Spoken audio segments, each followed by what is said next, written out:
What is real? What is simulation? And how do you illustrate the differences without losing the reader? Hi, I'm writer and artist Dan Finlay, and this is The Story Grind, a show where we take a look at storytelling so we can become better storytellers. On today's episode, we're taking a look at Beyond Real issue number 1 from Vault Comics. The Story Grind is brought to you by the stories that I make. Get one of my digital mini comics for free when you join the newsletter and get monthly updates on my writing journey. If you want to see more of my work, check out my novels on Amazon and my comics on Gumroad. Links are below. Don't forget to like and subscribe to the channel. Your support means a lot, especially to a small channel like this. So I discovered this comic by pure accident twice. I just happened to pick it up one time at my local comic shop, and I kind of threw it in my stack. And then I think a few weeks later, I ended up going to a new comic book shop, and they had a little sign that said, if you buy X amount of comics, you'll get the first issue of Beyond Real for free. And I was like, oh, that's really cool. And I had totally forgotten that I had already purchased it. Unfortunately, I also forgot to mention to the cashier that this was supposed to be a free comic, and I think the cashier forgot as well, so I ended up paying for it twice. So the good thing is that we could take some of these doubles that I have and we can package them together and give them as a giveaway after we hit like a certain subscriber marker or something like that. But so bad for me, good for you, right? Okay, so let's get into it. Here are the credits for Beyond Real issue number 1. It's from Vault Comics. It originally came out in December 2023. And it's a miniseries that lasts 5 issues. And this is issue 1, which is 28 pages long. All right, so let's get into it. Scene 1 is 3 pages long. Page 1. So we open up with this very soft lettering that states, "Life is an illusion." It's written in the starry night sky.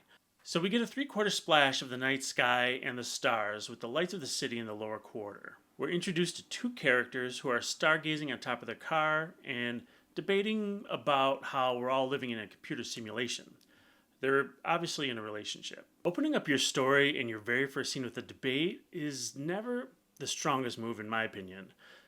Sure, we're getting the topics or the themes right out in front of the audience, but with that directness comes a trade-off. Not only does it feel on the nose, but I don't know these characters very well. Definitely not enough to really care about what they're talking about. The only exception where I think this actually works is maybe in like a low-budget indie film, but not in a sci-fi thriller comic. So one of the really interesting things that I want to point out on this page is the lettering. The text is written in all caps in the dialogue balloons, except for this little well, where he says, well, digital simulations are built with code. I kind of like this. It shows a bit of inflection in the tone, and I mean, imagine if it was capital W-E-L-L. It would feel a little more pedantic, right? So just sort of this lowercase kind of makes it a little bit softer, and I kind of like that. Definitely going to use that in my own stuff from now on. Okay, page 2 and 3. Page 2 and 3 is a double-page spread where the conversation continues. 14 panels across 2 pages. We saw this technique in Something is Killing the Children video I did earlier. I'm not sure if this is a new trend that's happening or if this is supposed to accomplish something. I mean, much like Something is Killing the Children, I don't really understand what it's trying to do. So if you know, please leave it in the comments below. So we learn the characters' names. Eli is a physicist who's done a TED Talk and believes that we're living in a type of computer simulation. June is a visual artist. The scene ends with them kissing. So let's look at the conflict in this scene. We start out with a personal conflict in the story. We see 2 people disagreeing, not really arguing, but they're just kind of having a debate, I'd say. And by the end, they're kissing. So I'd say this is sort of anywhere from a neutral or a negative to a positive conflict. It's definitely different from the end of the scene, from the beginning of the scene, right? So negative to positive works for me. All right, here we go. Scene 2 is 3 pages long. Pages 4 and 5, which is another double-page spread where it's all dialogue. Here we have 16 panels across 2 pages. And this is actually a double-page spread that actually makes sense to me. There's a lot of stuff happening here, and I think it's actually pretty exciting. In this scene, we see Eli in the passenger seat and June is driving. I'll start off with saying that this was a little confusing for me at first because I thought this was a continuation of the previous scene. It's still night and they're wearing the same clothes, but something has happened in between these scenes that we didn't see. Apparently, June has had an argument with her father over the phone, and Eli is asking if she's okay. Eli is trying to comfort her, and she says, "Don't tell me how to feel," which is something that will come back later in the issue. So June's father wants her to get a real job, or he'll stop helping her out with rent. Eli wants her to submit her art to an editor and get paid, but June says the work really isn't ready. She's had some kind of artistic block. So, as they're driving through an intersection, a semi truck runs a red light and crashes into them. Now, before we move on to the next page, I really want to take a look at these two pages because something really cool is happening here with the color. We're watching June drive kind of at eye level up until panel 5. Then in panel 6, everything turns red, representing them stopped at a red light. Notice we don't actually see the stoplight. It's just kind of implied, which is really nice. Panel 7 is an overhead shot showing the intersection that they're stopped at. You can get a little hint of the red light, but it's kind of being covered by a word balloon, which I think is maybe something the letterer probably didn't realize at the time, but I think that little red light is kind of important. Panel 7 is overhead shot showing the intersection they're stopped at. Panels 8 through 11 is back in the car with them conversing while colored in red light. Panel 12 is them now bathed in a green light, telling us that the light has changed, right? Panel 13 shows the overhead shot again. June is driving through the intersection, but a truck is running the red light. So panel 16 shows June's point of view as the truck comes at her passenger door, while Eli is oblivious. We get the screeching sound effect, and we know what is about to happen. So I thought this had a great story clarity. Most of the story here is told through color, and I've always felt like showing a chain of events like this can be really difficult, and I think the creative team did a great job here. Really, really well done. To me, this makes sense that it's a double-page spread. They're conveying a lot of information here, and it needs to happen in a very specific order. Otherwise, it's not going to make sense. So this makes sense to me to kind of change the format up for this kind of moment, whereas the previous two pages, it didn't really make sense to me to kind of change the format because it didn't really present anything new beyond just two people talking. But again, maybe I missed something, and if I did, please let me know in the comments below. Okay, page 6. We get a splash page of the aftermath of the accident. June's car is a wreck.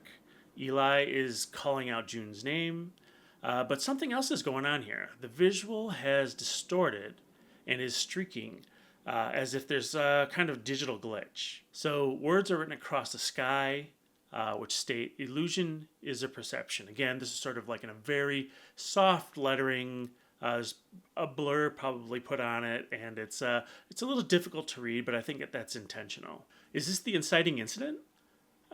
Kinda. So here's the strange thing.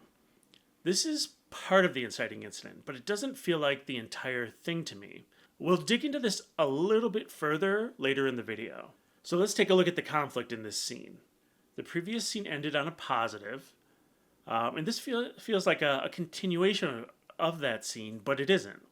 So something has happened, and we see the couple arguing again, which could be considered a negative, but this is still a part of a personal conflict. So it took me a moment to realize this, but this scene is really about the car accident, which is an outside conflict. They started the scene in good health and ended it in a terrible car wreck. So I'm going to say this is a positive to negative charge when it comes to outside conflict. When it comes to personal conflict, it seems like these people argue a lot, and this relationship might not be so great. This Eli guy kind of comes off as a little bossy, doesn't he? So, okay, we got scene 3, which is 3 pages long. This scene is going to be a mix of reality and flashback, but I'm going to kind of combine them into one scene. So we're looking at page 7. We're in the emergency room, and Eli and June are being tended to by doctors. June appears to be unconscious, but mumbling about how everything feels empty, and Eli has come to and is asking what is going on. He tells June to keep fighting. So the strange color streaks are happening across this page, continuing that digital glitch motif, although it's very subtle. Okay, we move into page 8 and 9. Another double page spread, but now we're in June's head, where she's experiencing memories from childhood till now. The color scheme has gone soft pink and clearly feels like a memory or flashback. We experienced this when we looked at the first issue of Duke, which I believe is episode 1 of this series. And they also kind of used different colors to, and also sort of I think it was a different border treatment to sort of illustrate a different point in time, like a flashback. We see images of June as a child and her relationship with Eli. Word balloons appear that I assume are from the doctor, saying that she's going to be okay. More soft text is scrolled across different parts of the pages, saying that life is an illusion and illusion is perception. Throughout these visuals, it appears that June is calling out or trying to find Eli, and it ends with her in the water by herself calling out to him. So let's look at the conflict in this scene. Since this is a flashback, it is a little abstract, but there is a change in polarities here. We start off with June in pretty bad shape, and throughout the flashback, we hear the doctors encouraging her to hold on. And so the doctor's voice says, "You're going to be okay." So we kind of have this change from her being in really bad shape and mumbling to sort of the doctors kind of guiding the conflict in this scene, saying she's gone from poor health to much better health. So we're going to give this a charge from negative to positive. Scene 4, 5 pages. This next scene follows June as she recovers and experiences some weird phenomenon. So this is page 10. June is awake and waiting at Eli's bedside. Through some caption boxes, we hear a doctor explain that she's had a concussion, but she's going to be okay. Eli has taken a turn for the worse, though. He suffered a brain bleed, and he's had an injury to his brain and may not recover. This will be important in a craft way later on in the story, so I want to bring attention to it. All right, page 11. June returns home and tries to return to normal, but through caption boxes tells someone that the world has started to fall apart for her. All right, let's go to page 12. June is painting and tells this person off panel, off camera, the person, we still don't know who this person is, she tells this person that strange things are happening with her physical paper that she's drawing on, or she'll be out in a cafe and hear people's thoughts, or see things floating in the air, or maybe make the earth shake when she puts a coffee cup down, right? So very, very strange phenomenon happening around her after this accident. Is this the inciting incident? Kind of yes, kind of no. We're going to get more concrete with it a little bit later on, though. So let's look at page 13. June tells us that she's become more sensitive to the world around her and that she's able to bend and warp things with her mind, which is pretty wild. She'll look out of her balcony and see people on the other side of walls, and all this stuff is scaring her, and she wants it to stop. And a few of these illustrations, a few of the panels show that she's looking out her balcony, and she can see, or sort of the buildings outside look like blueprint schematics, almost like rough drawings of buildings instead of finished drawings. Page 14. I think the creative team does something really smart here. So in these past few pages, we didn't know who June was talking to, but it was pretty obvious that all this information was intended for the reader. So the creative team does a sleight of hand here on the last page of the scene and reveals that she's actually been talking to a doctor, a therapist, and a psychic. They're trying to console her and tell her that everything's fine. Again, great use of color here to delineate the different people she's talking to. I really like how each person is continuing the dialogue, but putting their own little spin on it. So, is this the inciting incident? I mean, June's world is thrown out of balance by the hospitalization of her partner. If this were a drama where June's journey is to get a stable income as an artist and take care of Eli in the hospital, then this could be an inciting incident. But that would be a drama, and this is a sci fi thriller. So there's more to it. In addition to that, June's world is also thrown out of balance by these weird phenomena. Right now, she's being told it is about the trauma that she's experienced. So it hasn't really activated her in any way. She can't solve the issue.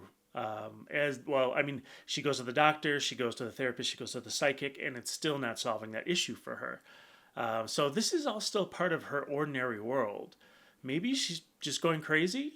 I mean, if this were a story solely focused on her mental illness, then it could be the inciting incident. But again, it's a sci fi thriller. So this is a piece of it, but we're still not there yet. So let's look at the conflict in this scene. So this scene is really about June's internal sanity. It starts with her having recovered from the accident and ends with her world unraveling and she's scared. The doctor, therapist, psychic is of no help, and so I'll say this goes from a positive to a negative. All right, scene 5, 4 pages long. Okay, so page 15. June is walking down the street in a wide shot, and she starts mind reading again. She panics and makes a run for it, telling them to stop. The color is streaking even more now. Page 16 and 17, double page spread again. June runs down the street as reality drops into this blueprint representation of the city again. She discovers a giant skeletal figure towering above her. She freaks out and runs as the thing chases her.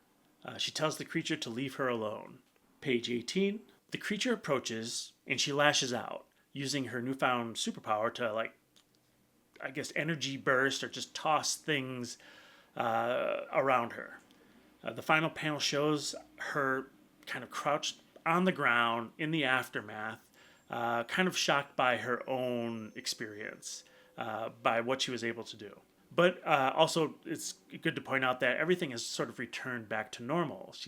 The blueprint city has faded away, and it's back to a normal-looking city again. So, is this the inciting incident? Again, weird things are happening, but how does she fix it? At the end of the scene, she goes back to everyday life. So I'd say this is still a part of her ordinary world. Let's look at the conflict in this scene. We start with the scene with June reading minds, panicking, and making a run for it. The world around her changes, and a giant creature chases her. The scene ends with her using her power to get rid of the creature. So I'll say this conflict polarity changes from a negative to a positive. Scene 6, 1 page long.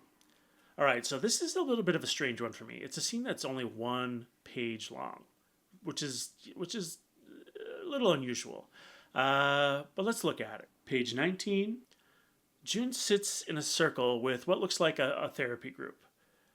She's telling them she wants to fix what's going on, but she doesn't know how. The group misinterprets it as her dealing with loss, but she says Eli isn't gone, he's in a coma. Then she uses her newfound powers to kind of throw a chair across the room as an example of what she can do, but the group doesn't see her use the power. They see her picking up the chair and throwing it in a fit of anger. So what she's able to do and what the people around her can see are very, very different. So the scene ends with them saying, it's okay to be angry. Maybe it's a superpower and you just don't understand it yet. So that's kind of also like a strange response to people who didn't actually see the chair being tossed with her superpowers, but now they're saying it could be a superpower. It's a little bit of a weird bit of writing there, but okay. So this scene is really strange because it doesn't actually accomplish anything. It actually tells us things we've already discovered. And it's just a guess. I don't know this for a fact, but I feel like the publisher told the creative team that they needed to add more pages so they could fit maybe more ads in the back of the book. I don't know that for sure, but it feels like the writer kind of whipped up this moment to fill the page count. I thought it might have been a much longer scene originally that had been reduced to 1 page, but Usually in that case, there would still be some value to the scene. But right now, it's like I said before, it's just completely redundant. It doesn't add anything. So I'm going to lean more towards the it's here to fill the page count type of page. So there is one tiny bit of new information in this scene. So remember that one moment when I was talking about June at Eli's bedside and how the doctor talked about him and Eli's situation? Well, I guess there's no real clarity there. I kind of assumed he was in a coma, but I guess he could also have been brain dead. But I think in this scene, it's really the first time that we hear anybody say that Eli is in a coma and definitely not brain dead. So I'm wondering if maybe the whole point of the scene was just to establish that Eli is in a coma. And if that's the case, I think it just would have been easier to go earlier into that scene and say like, "Hey, Eli's in a coma," instead of making everyone assume that he wasn't brain dead up to this point. The fact that he's in a coma will become very important on in the story, and I think we're about to get to that right now. But before we do, let's take a look at the conflict for this scene. Uh, June starts the scene frustrated and ends the scene frustrated. There's really no new information, and the polarity doesn't change at all, unless I'm missing something. And if I am, please let me know in the comments. So for this scene, I'm just going to leave it as 2 question marks. In fact, like if I usually have a scene that has 2 question marks, that there is no polarity change in the scene, it's definitely a scene that can be cut because it doesn't really add much to the story. Like I said, the only thing it really added is that Eli's in a coma. So, yeah, I would say cut this scene or cut this page. Just sort of so strange that you would have a 1-page scene like this that doesn't state anything or do anything to progress the story at all. Okay, scene 7, 9 pages long. We're looking at page 20. June is back at the hospital at Eli's bedside. She plays one of his old TED Talks back to him as she speaks. This is a really interesting way to bring back Eli's voice and message that we heard in scene 1 while he's unconscious. Of course, his message is reiterating what the whole topic of the story is about perception of reality. And if the opening scene that was on the nose didn't do it for you, or the soft text that's been written in the background didn't do it for you, hopefully this TED Talk recording will do it for you. June says she thinks she's losing her mind, and she doesn't know how to fix this without Eli. The world starts to unravel once again. Page 21. Out of frustration, June throws her phone at the wall to make it stop. I mean, this girl tends to throw a lot of things. I think she has some anger issues. But when the phone hits the wall, the world changes with a flash of light. Page 22. June discovers the wall has broken, something along the lines of a broken TV screen. Giant text displays on the broken panel that says, "Gateway timeout error." She says, "Great, my phone exploded into a talking light show. At least you could have a face." The light up wall reveals a smiley face, and she realizes that she's actually talking to something. Page 23. June talks to the wall of light, and the wall tells her that her code is corrupted. She figures out that she was broken in the car accident, and now she can see all of life's code. The wall of light confirms and says not only can she see life's code, but she can control that code as well. So her first thought is that she wants to fix Eli with these newfound code fixing powers.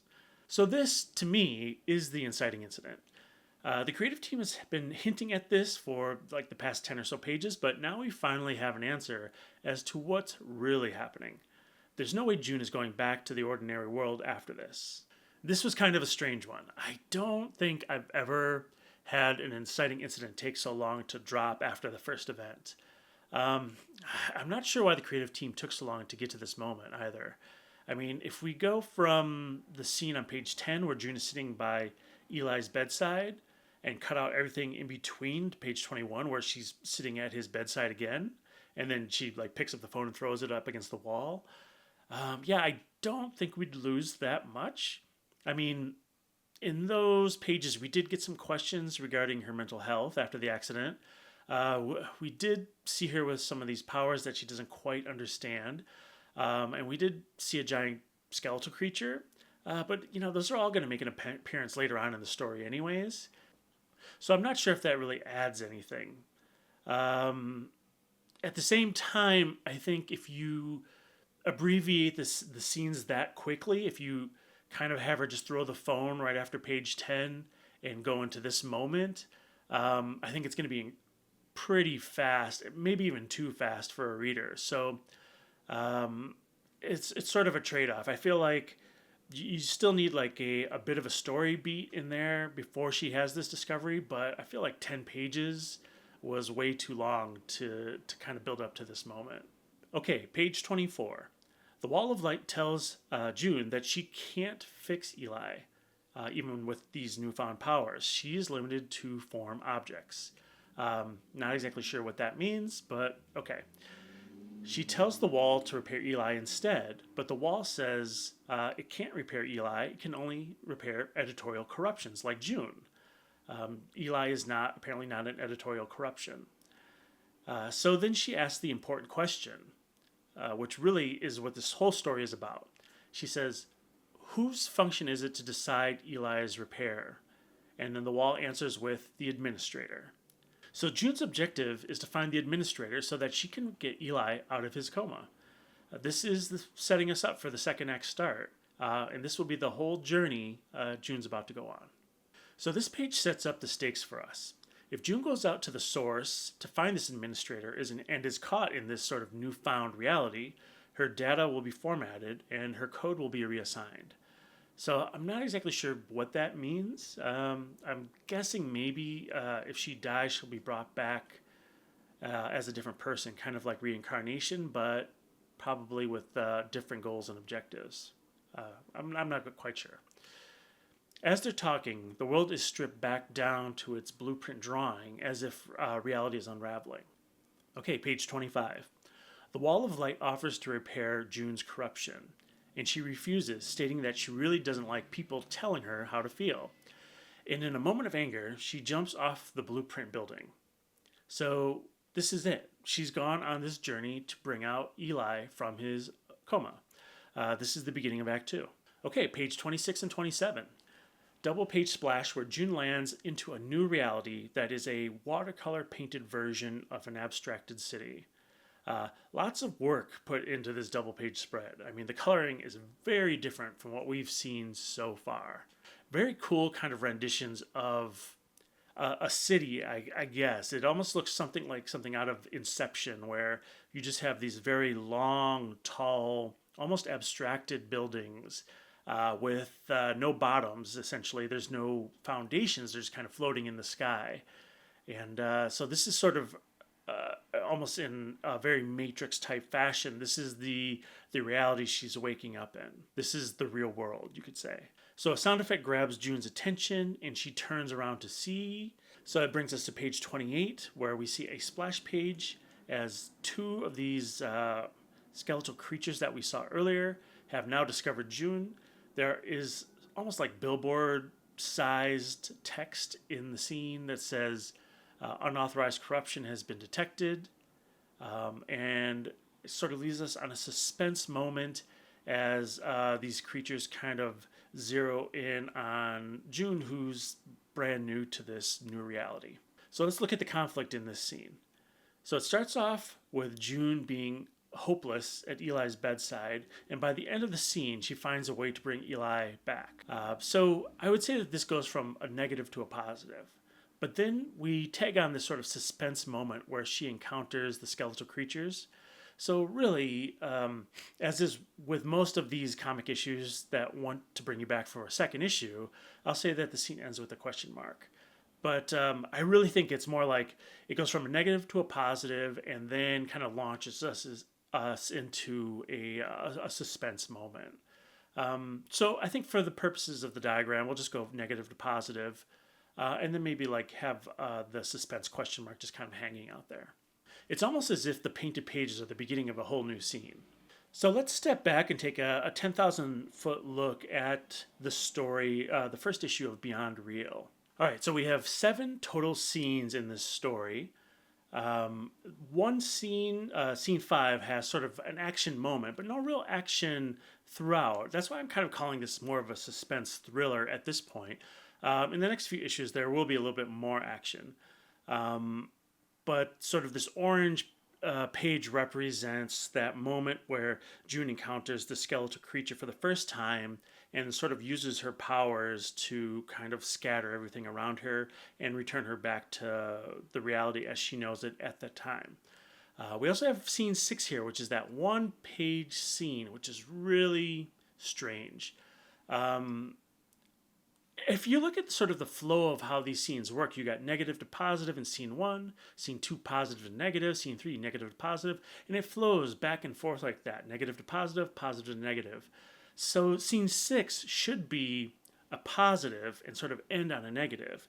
And if we kind of think about that moment, I guess she is sort of in the sort of circle of her group where she's kind of telling them what's going on. And I guess so the scene sort of does end with them not really understanding her situation. So I guess you could consider that a positive to negative, but I would say that's kind of like a really weak view into that point of view. So I'm still going to leave that as a question mark because it's such a strange moment. So let's look at the points of empathy for the story. I didn't really put them out as we went through it this time around because I kind of wanted to talk it over with you and kind of get your thoughts in the comments below as well. So, did you empathize with June's character at all throughout this story? And if we look at scene one, she's sort of on the car hood with her partner Eli, and they're having a bit of an argument, or I shouldn't say an argument, I should say a discussion, a friendly discussion. Um, so she's kind of more of a person just sort of questioning what Eli's point of view was, and sort of helping to establish this idea of life as an illusion. So then we get into scene two where they're in the car driving through the intersection. And I think at this point, I do start to empathize with her a little bit because she's an artist who is struggling a little bit. She's not getting her work out there. She's not making rent with the work that she's creating. And she's had an argument with her father. Now, I think that is a little more universal in that we've all had our growing pains. We've all grown up and had like arguments with our parents at some point. So I think you can empathize with that a little bit, but at the same time, it's not really a big part of her story. It's actually just kind of there to be a distraction for them as they drive through the intersection and get hit by the semi. Okay, then we get into scene four where we see that June has survived the accident and she's recovering, but Eli has had an issue and is now in a coma. I think that could be a point of empathy as well. If you've had that situation, I think it's more of a point of sympathy for me because I've never really had to be in that situation myself. But for some people, I'm sure who have been in this situation, they can really empathize with this. But again, not really universal for everyone reading the story. So then we get into the next scene in the story where it's becoming clear that after the accident, something has happened to her and she might be having mental issues or, as some people would say, superpowers. That could be a point of empathy as well, but again, not really universal point of empathy for everyone. Again, if you haven't experienced that yourself, it's a point of sympathy. Really, when you look at this story, it's like, where do you empathize with June as a character? And honestly, I'll say that I didn't really empathize with her all that much. She kind of seems a little fussy, a little picky, maybe, especially when it comes to her art and trying to put it out there and trying to get work. She has this weird character dynamic where she's telling people not to tell her how to feel, but when Eli is in a coma, she's pining next to him saying, I wish you were here to tell me how to feel. Really strange character dynamic there. Also, we have Eli kind of listening to him in the beginning of the story, talking about this sort of world as illusion. all the way up until like hearing his TED talk. He kind of feels like a little bit of a bossy character.